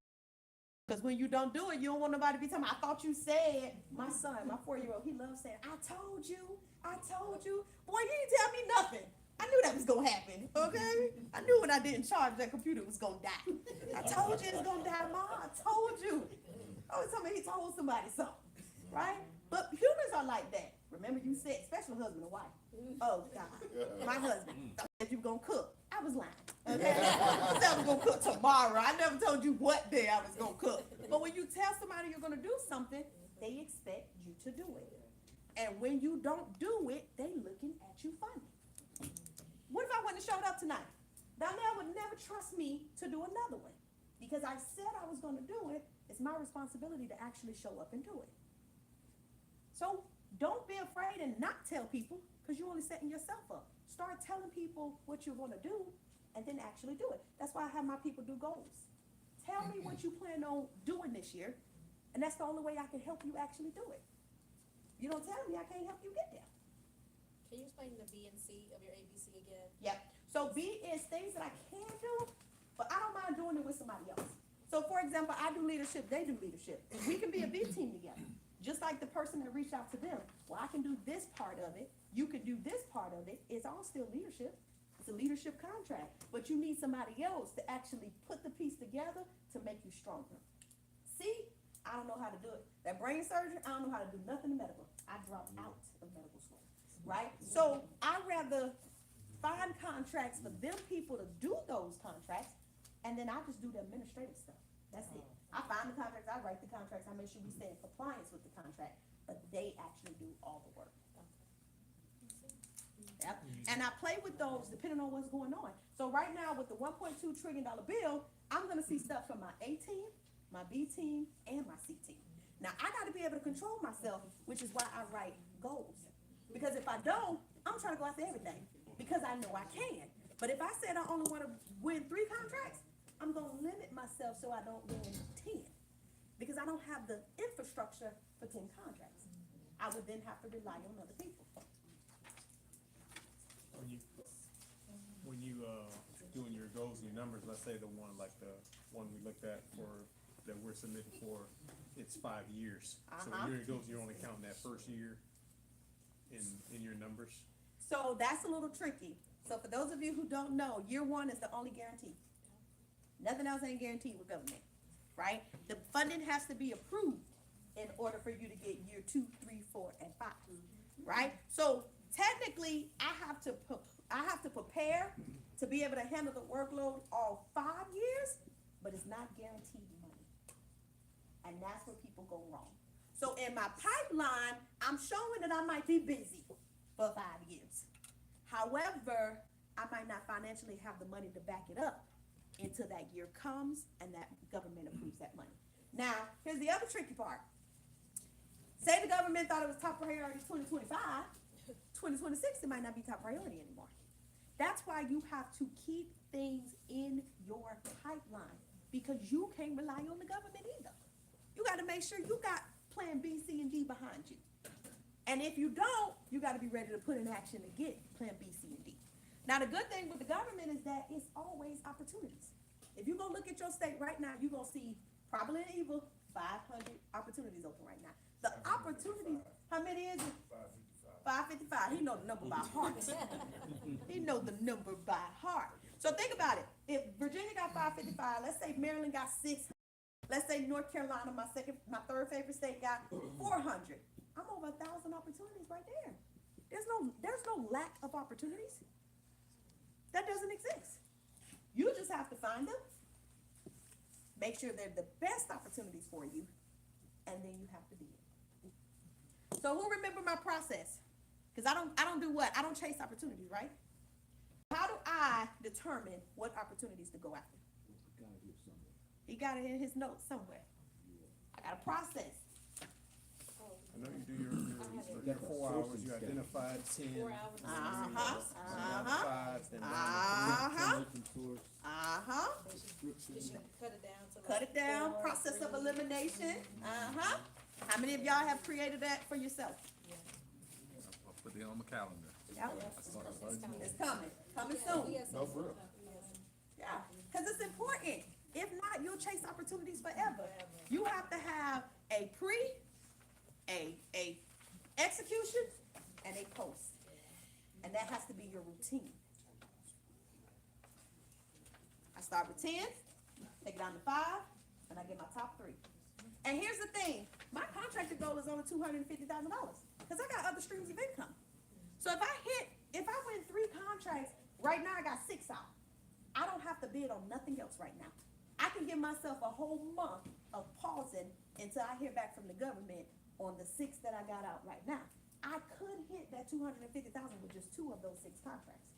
Guess what? I don't have to bid no more this year if I don't want to. Because I've already prepared of what my pipeline and what my work could be and what my cash flow has to be for that stream of income. It's all about setting yourself up for success. That's not a lot of work. That's not a lot of work. That's not gonna stress me out. And it's what I love doing, event planning, teaching GovCon. It's the things that I actually do. Yes, ma'am? I'm just. Oh, okay, okay. Sorry. Questions? So what do y'all think? It's February, right? It's February 4th. What do y'all think y'all should be doing this month? A bill just passed. And guess what? We are not in a CR anymore. We are not on a continuous resolution anymore. We are officially funded an appropriation until September the 30th. So what do y'all think we should be doing? Yes, sir? But DHS is not Right, I funded just- yet, so. Minus DHS, right? But DHS, they're just trying to move ICE out of that, right? Yeah. So once they move ICE out of that, then they'll be funded too. But DHS is not my agency. Yes, sir? What if you know that you don't want to prime a contract? What do you recommend as a strategy for someone who's decided that they want to start as a sub? Yeah, okay, let's do it then. Like him. Let's go. Let me show you. Can we get this TV back home? My assistant is so bad today. Like, anybody know a good assistant? Mother days. I need Wanda back. He was the lowest bidder. Okay, y'all come up. Y'all come up, so y'all can see this. 'Cause I can't, You done fired Wanda? I don't, Wanda's sick. Anybody ever seen this site before? FPDS.gov? Yes. All right, this is gonna be your best friend. If you do not want to prime and you just want to sub, you are gonna come to FPDS. This is good for all kind of information. You are gonna wanna come here, and you're gonna wanna put in one of your keywords, event planning. Now, why would you do that? Because clearly I spelled something wrong, okay? I can't even see my own computer. How do you make this name bigger? I don't even know how to break this stuff. All right. Do y'all see what this says? What date does this say? October 2020, right? I don't care about no contracts that was awarded in 2020. So I'm sorry, for the people that don't know, this is a federal database system. It's only federal opportunities, but it is contracts that have already been awarded, right? So you said, I don't want to prime, I just want to sub for somebody else. So I'm gonna come over here and I'm gonna go to date sign, okay? Now, I should see a contract that was just awarded within a few days, okay? Now, look, this is an event planning company. Their name is actually Event Planning Group. They made it easy for the government, okay? And then I can see right here, this contract was for $257,760, okay? $257,000. That's a nice contract for an event planning. It was just awarded a few days ago, last week. So if I said, I don't want to prime, I just want to be a sub, first thing I'm gonna do is do some research before I reach out to these people. Now, notice this is Silver Springs. This is in Maryland, my sister state. But what if I don't really want to go to Maryland, okay? Take me close to home. So I'm gonna come here to entity state, and I'm gonna put in VA. Now, I am looking at contracts that was just awarded still in January, but right up the street from me, Fairfax County. That's right. I don't know. That's some crazy work right there, okay? Now, I do not, anytime there's a change on the order, it'll give you a 0. I don't wanna look at nothing with a 0. I wanna look at something that's been awarded. How much is this, y'all? 300 plus thousand, okay? So, this was just awarded October the 30th, a couple months ago, right? And it was in Arlington, right up the street from us, right? So, let me go be nosy, okay? This is what I'm really good at. So the first thing you're gonna see over here is who awarded this contract. It tells you who awarded this contract, right? You got the preparer, but you got the approver, right? Now, I don't necessarily reach out to them. What I do is I collect their information, right? Because I know this agency gives money in my NAIC code, so we should be friends, okay? I probably didn't even know they existed, okay? Then I wanna come and see, this is final, right? The award status, final. That means ain't no protesting, none of that. And this was a cap, right? The total amount for this award was this, right? Now, over here, I get to see all the good stuff. It was signed on 10/30th. The performance period is for December the 9th. The completion date, December the 12th. It was a short contract for 6 figures, right? So I'm like, okay. I still wanna go be nosy. Look what it tells you. Who was the contracting office? Who was the agency? U.S. Cyber Command. Y'all ever heard of them before? Yes. I haven't. Didn't even know these people existed, okay? But they award in my industry. We should be knowing each other. We should be doing business together. But then I wanna come over here. So wait, here's that UEI number. Remember I told you you can find anything and anybody? Now let me show y'all something else. This is federal, right? If I come over here and I go to USAspending.gov, this is another federal site. This is why I don't do federal contracts, y'all. They tell all your business, okay? I don't want my cousin to know how much money I just got paid from the government. That's why I don't do business with them. So all you gotta do is, Don't give me a page code. I can find that. That's the problem, is I can find that. So look how I just copied their information and I just added it. I'ma just go the last 5 years. I'ma go a couple more. Let's search them.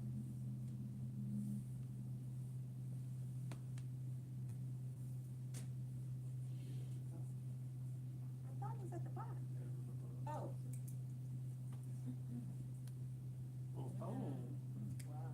Yeah. These are all the contracts they've won. This is a large company, right? And they win a lot of contracts. So if I wanted to sub with them, the first thing I'm gonna say is, hold on. Congratulations on winning that latest contract. I'm Coach Brooks, or I'm not gonna use Coach Brooks. I'm Latasha Brooks. I'm the owner of A&B Creative Event Center. I've attached my capability statement. I'm in the event planning world too. I haven't won as many contracts as you. If you need anybody, let me know. I have the capacity to be able to support any contract that you currently have. Reach out to me if you need my support. I give them my capability statement. What do you think the first thing they're gonna go and do? They're gonna go and research me. They're gonna go and Google me. Who is this lady? And sometimes I like to throw in, I'm right down the street from you. I have capacity. I'm right down the street from you. I would love to support you. I do exactly what you do. I just don't have as many contracts as you. Sometimes I throw in, this is so wrong. This is how I get myself from Federals. I never win any federal contracts. I would love to support you on your federal contract so I can get federal past performance. I don't want federal contracts. I want to stay under the radar under you. But I'm telling you that I would love to get some of that experience. What you think gonna happen? They're gonna give me some work. Now, here's another thing on here. Oh, it's doing all kind of stuff, y'all. It's gonna shut us out in about 20 minutes. Okay, hold on. What are we doing? This thing is going crazy.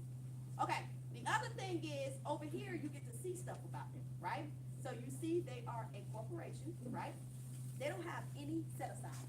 They're not woman-owned, they're not minority-owned, they're not 8A, they're not none of that, but they want all those contracts. It's foreign. Foreign-owned. These might be overseas. Overseas. We just never know, okay? The other thing you want to look at in here, I always come down here to the description. This is what the government put in. This is a task order, JCWAPI event planning. It is event planning. That's exactly what I do. Why did I win this contract? I probably didn't even know it exists. I didn't even know this agency exists. Now, if I was mentoring you right now, I would say, let's go to this agency website and let's register ourselves as a vendor, because clearly they like event planners. They just don't know about me. If they don't know about me, they can't do business with me. You gotta know about me in order for you to give me some business. I didn't know about them, so I can't do business with them. So now I know this is a real event planning contract, and it was for a real event planning event. So then the other thing I'm gonna look at is right here, IDV, number of offers. How many does that say? Two. That means two people bid on that contract. That's it. That's it. So now I done see contracts that them people done won, how much they done won, and I can see what they recently won. But I'm not done there. I am going to go and just be nosy. Now, event planning in my area had less numbers, right? Or been awarded a couple days. I mean, within the last time. Let's go back. We're going to exit out of that. We're going to come right back to here. And remember, it had originally showed us when we did date sign, it showed us one, this one, right? Silver Springs. It's Maryland. It's my sister state. Let's go be nosy there. Okay? Because remember, I do business in this state. I like this state. Here's another agency. Now, guess what? This is my favorite agency, HHS. My favorite agency. If you do leadership all year long, they do one of the #1 agencies that actually award their leadership contracts, their minority contracts. Every time they do their end of the year report numbers, they blow it out the water. That's why I love this agency, right? So this is an agency that I actually love, all right? So it makes sense that they awarded a 6-figure contract. So again, we're looking at the same thing. Now remember in the other one, the numbers was the exact same. Well, what do you see on this one? This is a $1.3 million contract. The piece of the pie that this company got was just 6 figures of it. That means there's more money. This is a multi-year contract, most likely. So they got a piece of this contract the other day when they got it, okay? It is a multi-year. Look, it was signed on the 26th. The performance period started in 2022. It's over in 2027. What do you know? What does that teach you? It's gonna be up for renewal next year. It's gonna be up for renewal. It was a $1.3 million contract. I need to figure out what the heck it was. I already know who the incumbents is. I already know. Now remember what I did, because I'm nosy? Let me go see. No, that's the award I did. Here you go. That's what I said to you, so they did everything. They got all of They, They don't have better. they big dogs over here. No Nah, veteran they or got no service veteran, disabled. but, yeah. Black on, how they get that? I'm black too. Shoot, we the same color. Dang, cool. But let's go look at the notes. I didn't realize there was a woman owned and woman owned. And this was a modification for open period 4 Is that of the Accenture? contract. This is, who is this? This is not Accenture. Who is this? No, this is not. No, this is the event planning group. Event Oh. planning group. Event planning group. They made it easy for the government. They want the government to know exactly what they do. And there ain't no questions, okay? Now let's go. Remember, we looked at the notes. It just said it was a modification for the 4th period. And then they put 999. That means they probably just gave it to them, y'all. Oh, number of offers received 2. Number of offers received 2. But now I want to go be nosy and figure out who these people are. So I'm going to come right back over here to USAspending.gov. We're going to take them out. We're going to put them in. And we're going to submit. Look at all these contracts. 1.9 million, 1.4 million. There go they 1.3 million, another million, another million, $500,000. Wow. Another one. Another one.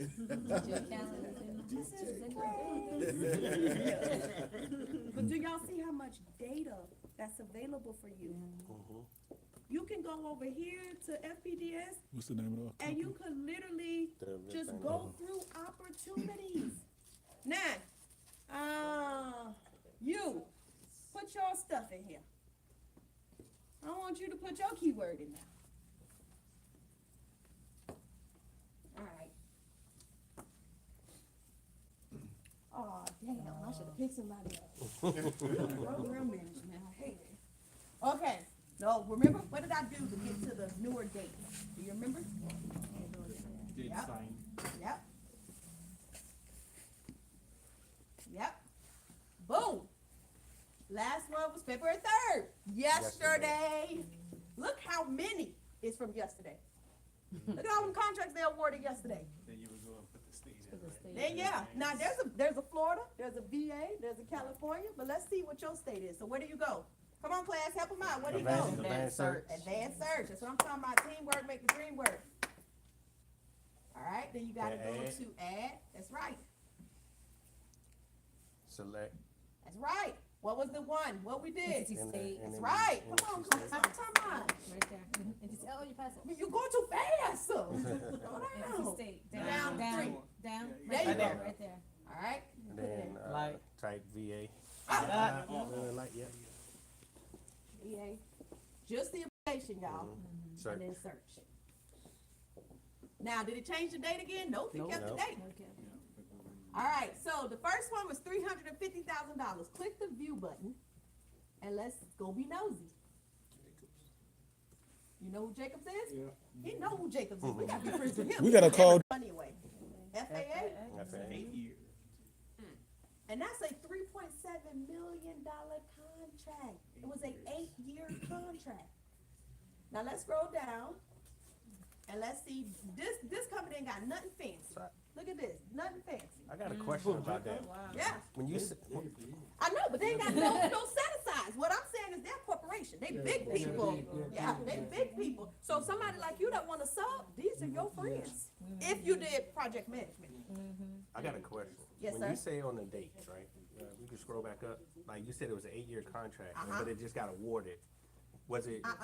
So you see the Started. period of, 2020. period of performance start date? So this- were they the ones that started it with them, or? Yes. So anytime you see date sign, it's probably a new year. Okay, Because that's every what year I- you gotta sign Gotcha. for For that. the options. Yep. And then that's when you get the certain amount of money. You're not gonna Yeah. get the whole No, 3 they million didn't up front. start 3 million up Yeah, front. you They're just getting a get piece pieces of it. of it. Gotcha. Yep. Okay. And if there's any modifications, so say I did the work faster and they gotta pay me, that's another modification. That's when you'll see these Okay. things Okay. change. Okay, scroll down. So that 3 billion is over 8 years. Yep. That's still good. Yeah, oh, yeah. Yeah, I take $1 billion over 20. So what was the note? En route program management, is that something you do? No, this is actually the architect of A&E contract. Got It's more it. like a construction. Got it. So that's the issue with program management and project management is over everything. So you gotta make sure you're looking for the ones specifically for you, but they still use that same category for everything. So when you start learning the agencies that actually do the program management that you do, you gotta keep those next to you, because you get project management everywhere. It's just, it's so broad, and every agency uses it differently too. What if you do curriculum development? How would you search for that? Curriculum development, come on up, sir, you out here, you're in the hot seat. Come on up, Tonda. Now he wanna be a part of the class. He don't wanna be the assistant no more. Couldn't get no paper at first, so. Come on, T. This y'all feel. So first you gotta go back. So up here, you're gonna go to that one. Okay? Come on, T. And I hope you know how to spell curriculum, cause I don't. C-E-R-R,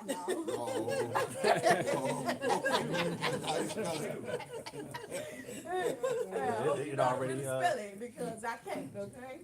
All right, so you're gonna hit, enter.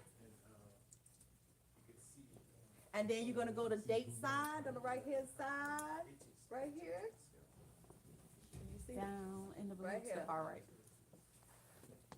They signed up. on, It's the yeah. 4th, yep. And they just started awarding contracts yesterday. Now notice, with curriculum development, look what NAIC code they use, y'all. They use my primary NAIC code, 541611, which is Administrative Management and General Management Consulting Services. So those are BPAs. We'll want to look at those BPAs. Let's go to this one right here, the one that was awarded 2 days ago in Washington, DC. Click the view.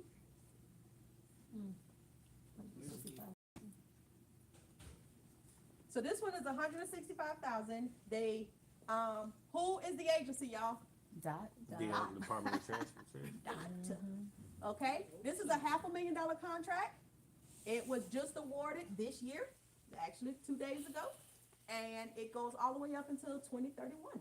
So they got 5 years. So they got 5 years. Scroll down. This is a minority business, Asian, woman-owned, for-profit, S corporation. They in the 8A program, and they self-certified disadvantage. Scroll down a little bit more. We want to go to the note. Okay, boom.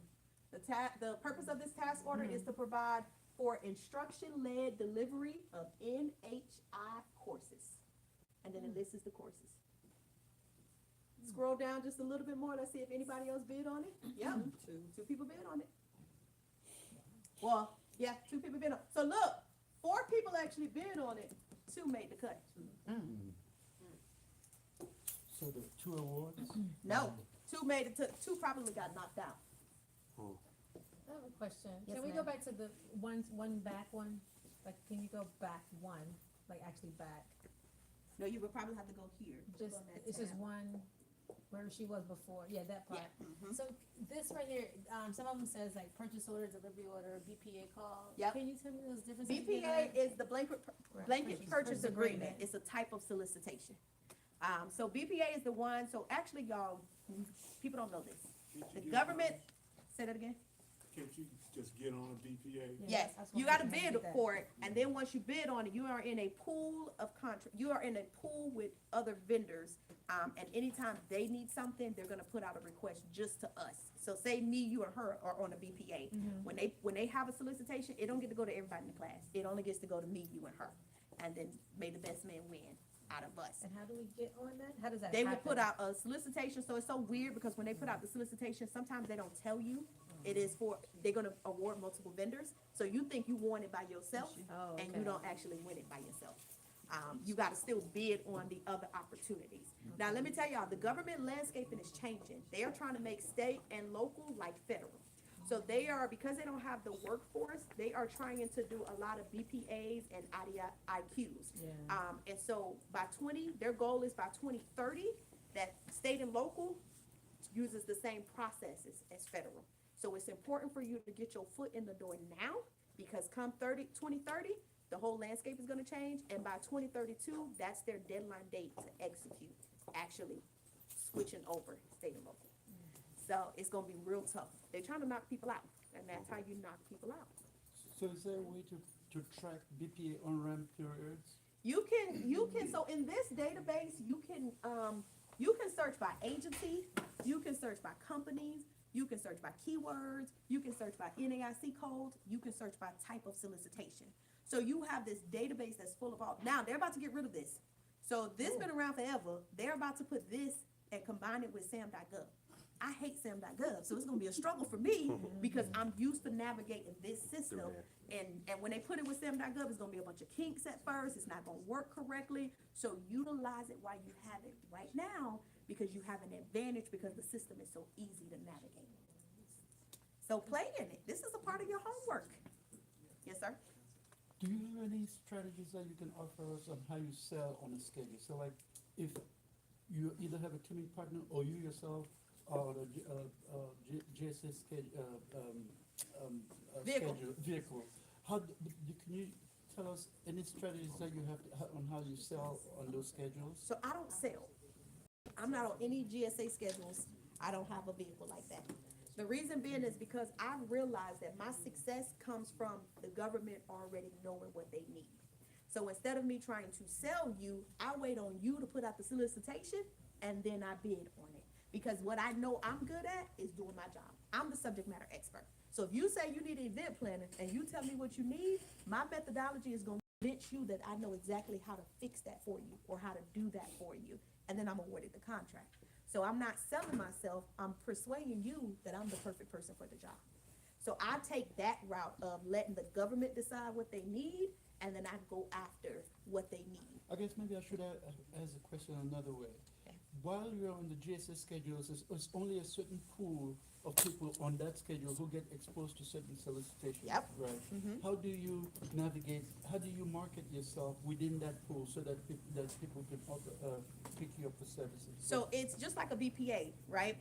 You can't really market yourself. You have to be able to still convince them that you can do the job, right? So if say you were trying to sell to me right now, how would you convince me that you can do the job? By demonstrating that I can do the job. Demonstrating that you can do the job, The right working with price. other people that you can do the job, the right price, that you're the best person for the job, you're the lowest risk, you have the most experience in the job. They only know what they can see. They only know what they hear about you. If nobody knows about you and nobody's doing business with you, why you think they're gonna wanna do business with you? You gotta hype yourself up and you gotta market yourself that every time they turn around, you pop up everywhere they at. Like with the GSA, there's these two Oasis, right? The Oasis is gonna open again. My It is events- open now. Is it open now? yes, Okay, 2 weeks ago. they opened 2 weeks ago. Every- With more NICS code, they expanded the number of NICS code. Yes, they did, they surely did. So even if you get past that phase, your job is not done. Now you have to market, now you have to convince them that you're the perfect person for the job. And if you're not doing anything, they're not gonna pick you. And you gotta get better teaming partners, right? So my mentor, she's no longer small business, she's big business now. She just won a $1.5 billion contract. She puts me on a lot of her contracts so that I can get the past performances, so that I can go off on my own and win them, but that takes agreements. That takes me working with the big dogs in order for me to stand out to the big dogs, because they wouldn't know nothing about me had I not been performing on those contracts with her. So, question for you, say teaming. So we've been doing teaming agreements or MOUs. Uh-huh. Does it matter which one you do? What you mean? Do it matter which MOU you do? No, meaning that, does it matter to the government, or does Nope. it matter that we have? Nope, they don't care. They don't care, but as long as we have the people, but internally to the company, we should be creating team agreements or MOUs. That's up to you. So one of my mentees just asked me that in front of everybody, right? So I'm gonna tell y'all, my mentor, who just won that $1.5 billion contract, she originally said, I need an NDA and an MOU and all that other fancy stuff. But by the time it was time for us to do a contract together, and I was like, hey, I didn't do the NDA, the MOU, none of that stuff. She's like, don't worry about it. I've never signed an NDA or MOU except with the universities. I've never signed one. And I've never asked anybody to sign one, because the only people I do business with is people that I trust. If I gotta ask you, yes, ma'am? Sometimes with the government, it's required, Yes. especially within the technical space. Yep, And you're sharing data and Yep. classified, yeah, but the contract will tell you. Yeah. I don't go after those type of contracts. Here's my thing, I don't wanna make it hard for me. Contract says I need a certain system and I don't have that system, I'm not going after that contract. It's so many other contracts out there that I can go after, that I don't have to buy a new system or get a new certification just to win that contract. I don't go after those. So I heard two different things on that. I heard, yes, do business with people you trust, but also keeping it right. Yeah, well, and guess what? I got a whole legal team. My team never agrees with me. She tells me not to sign contracts that I still end up signing, because legally her job is to protect me in case we go to court. My job is to bring the money in. She is gonna argue with the government all day long, and what she don't realize is that every time we make an addendum or a request, it slows up my process. I got a job to do. So my legal team, they don't like nothing about the government, because the government language don't make sense. The government's job is to protect the government, so they put all that crap in there, that legal jargon in there, to protect them. Thank God I have not had any issues in 14 years, but my legal team don't agree with what I do. They don't. I got MOUs, I got NDAs, I got all of that. But here's the But it's thing, working. and it is working. Yes. And that's why I build relationships with people. I watch people for a year before I go on contracts with them. I need to know how you move. Cause if you burning other people, you gonna burn me too. You gotta have a reason. You gotta really have a reason to have an NDA. That's true, cause they don't even stand up in court right now. That's been the legal fight, is that NDAs don't even stand up in court. And you can't tell people non-competes. Those don't stand up in court right now. So you want me to go back and forth and argue with these people, cause that's the legal thing to do, but it don't even work. Don't even work. I think also, I don't know about every jurisdiction, but in Maryland, for instance, teaming agreements are not enforceable. Yep, So your best hedge when you're doing a teaming agreement is if you have another certification. Say, let's say you're a service disabled, and the contract is a set aside. You could do a teaming agreement now because you're gonna be the prime. yes, everywhere. you are automatically. So they could not knock you off because you're driving that vehicle. Yep. So if you have a teaming agreement in that situation, you're fine. Otherwise, It's not it's enforceable. just a pleasantry, yeah. It's just a piece of paper. It's just a piece of paper. So my thing is, and I had a mentee that asked about that. She was like, people don't want to sign it. I said, I wouldn't sign it either. Because obviously you don't trust me. Why are we doing business together if you don't trust me? If you look at my track record, you'll see that's not my MO. That's not how I move. You should be able to do business with people that you trust. And if they give you a reason not to trust them, don't do business with them. Period. You get to choose who you do business with. And don't be afraid. You're going to still get burned. I've gotten burned. I've just learned from it. That's all. Somebody stole $1 million contract from me. That was my first $1 million contract. It taught me what not to do. And there was no teaming agreement, and a teaming agreement or MOU or none of that would have even held up. So it didn't matter. But it gets sticky because she had every reason. I'm a little dog. She's a big dog. She had every reason to get that NDA, the MOU, and that teaming agreement. And by the time that contract came, she said, girl, don't worry about it. Don't worry about that. I'm the only one that she's ever did that with. She's the CEO, 37 years old. Only one that she's ever said, don't worry about it. And her team is so confused. They're trying to figure out, how do we not have this? So our process says X, Y, and Z. She trusts me. She trusts me. She's been watching. She was watching me before I even knew she was watching. What else y'all got? Yes, sir? About the address thing for your business. Uh-huh. All right, so that right there, okay, because I'm hearing different stories. Uh-huh. All right, and I see different things. Uh-huh. So in regards to that, because I was in the process of trying to get a lease. And that's actually getting trying to find a company, get a lease, and getting a lease saying that I got a space and this is my number and all that. But I've heard through the scuttlebutt that other people sometimes just get away with a box. So I just want clarification. They don't. It depends on who you get. So say you get a new Sam's rep and they don't know what they're doing and they hit approve and you got approve. Nobody can stop that, right? But their process is, the way that Sam got their process is set up is, when they type that phone number in, it is going to pop up 900 more people with that address, that same exact address. So they're going to flag you.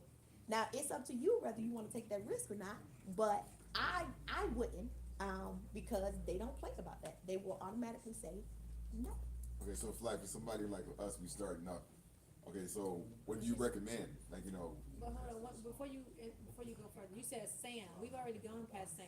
Yeah, so what address did you use for that? The box one? It wasn't box, it was like a UPS. Yeah, it was a service. Like Yeah, a UPS store type of place. That's what it was. Yeah, Uh-huh. it was like that, but nothing came back. Then you go with it. But is that gonna bite us in the end somewhere else, like for It my could certifications? renew. Nope, okay. You'll never go through that process again. When you go through it with Sam, the only time it matters is when you renew. Yeah, I'm That's good it. with Sam. Okay. I'm past all It that. don't matter. I'm Your gonna keep that address don't box even matter. I did both. Okay? You did both? I stopped using the UPS, I just use mine.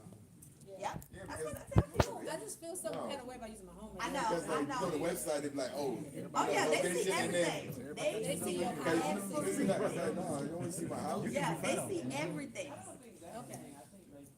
Okay, that's good. Yeah, you're done. Once you get past it. All right, any more questions? I got a quick one. While you Alright. get your laptop over, you gonna email that? Yeah, I'ma send y'all. I'ma send y'all that response. Can we get a copy? Yeah, I'll just take out that information. Yeah. I just I'll need the go ask that. spaces. Yeah, not, because, I'll send it to you, like, this is Donnell. a template. They want the template that I'm gonna send them, I'm gonna send it to you to send to everybody in the class. Okay. In the class. I do have a question. Yes, sir?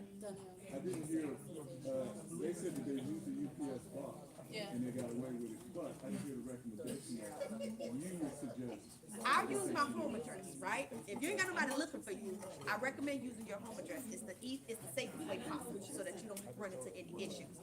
However, you can also use, if somebody will give you a lease, you can use that address that they will give you a lease to, because that's what the government is actually looking for. They gotta be able to verify that there's no money laundering going on. So they gotta know who you are, where you're at, what you're doing, right?